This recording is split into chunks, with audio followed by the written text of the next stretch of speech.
রাজধানীর বাংলা মোটরে জাতীয় শ্রমিক শক্তির আনুষ্ঠানিক আত্মপ্রকাশ অনুষ্ঠানে সমসাময়িক নানা বিষয়ে কথা বলছেন জাতীয় নাগরিক পার্টির আহ্বায়ক নাহিদ ইসলাম। আমরা সরাসরি চলে যাচ্ছি সেখানে। বান্ডেল থাকলে প্রতি সেনমানিতে টাকা বাঁচবে। বিকাশ সেনমানি বান্ডেল কিনে জিতুন প্রতি লেনদেনে। আমাদের যে নতুন বন্দোবস্ত, আমাদের যে দায় দরদের রাজনীতি এবং মানবিক মর্যাদা প্রতিষ্ঠার রাজনীতি, সেই রাজনীতি আমরা প্রতিষ্ঠা করে যাব। এইটা বাংলাদেশের জনগণের প্রতি, জুলাই গণ অভ্যুত্থানের শহীদদের প্রতি, আহতদের প্রতি আমাদের কমিটমেন্ট। আমি আজকের জাতীয় শ্রমিক শক্তির আত্মপ্রকাশ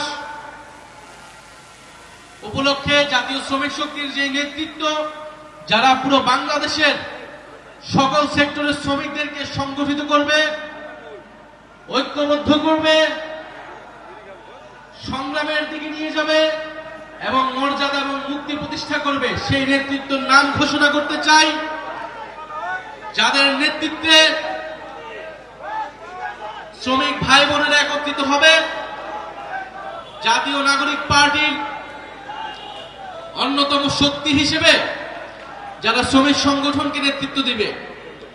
জাতীয় শ্রমিক শক্তির মুখ্য সংগঠক হবেন শ্রমিক নেতা আরমান হোসেন। জাতীয় শ্রমিক শক্তির সংগ্রামী সদস্য সচিব হচ্ছেন শ্রমিক নেতা রিয়াজ মোর্শেদ।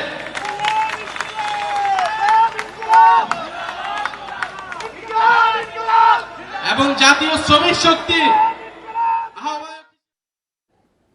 জাতীয় শ্রমিক শক্তির আত্মপ্রকাশ অনুষ্ঠানে বক্তব্য রাখছেন এনসিপির আহ্বায়ক নাহিদ ইসলাম। আমরা এতক্ষণ ছিলাম সেখানে।